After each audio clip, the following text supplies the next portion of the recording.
pour le syndicat solidaire. Chers amis, chers camarades, quelques mots au nom de l'Union syndicale solidaire, quelques mots pour dire combien c'est important pour nous toutes et tous de se retrouver aujourd'hui pour commémorer les 77 ans de la Nakba et pour continuer à dénoncer le génocide en cours à Gaza. Nous tenons à rappeler effectivement qu'il y a 77 ans, plus de 800 000 Palestiniens et Palestiniennes étaient expulsés, plusieurs milliers étaient tués. Et aujourd'hui encore, à Gaza, ça continue.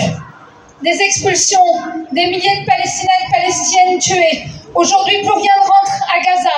Il n'y a plus d'aide humanitaire, il n'y a plus de médicaments, il n'y a plus de nourriture.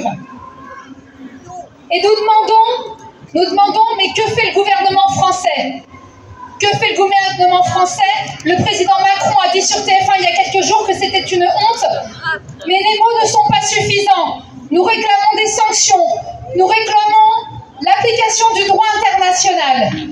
Et aujourd'hui, nous nous retrouvons, nous, les organisations syndicales de transformation sociale, avec nos camarades de la CGT, de la FSU, avec les partis politiques progressistes, avec les associations de soutien au peuple palestinien et bien sûr avec nos camarades palestiniens et palestiniennes, nous nous retrouvons à demander l'application du droit international. Alors évidemment, la question palestinienne, c'est aussi une question syndicale. Pourquoi? Parce qu'aujourd'hui à Gaza, il y a des Palestiniens et des Palestiniennes qui meurent dans l'exercice de leurs fonctions.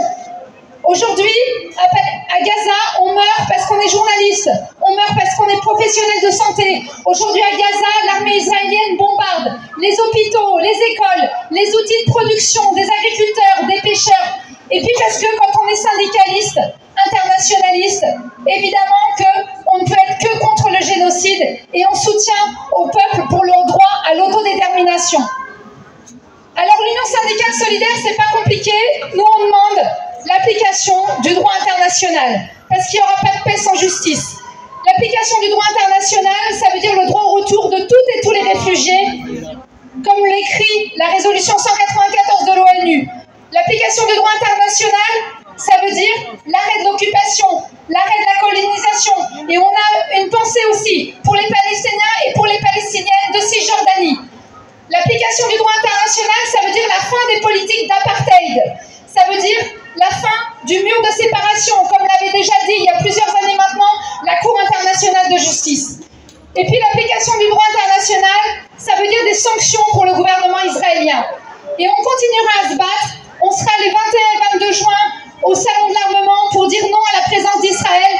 On continuera à se battre dans le cadre de la campagne BDS, boycott des investissements, sanctions, à la renforcer. On continuera à se battre avec nos camarades de Stop Arming Israël, une campagne à l'appel des syndicalistes palestiniens.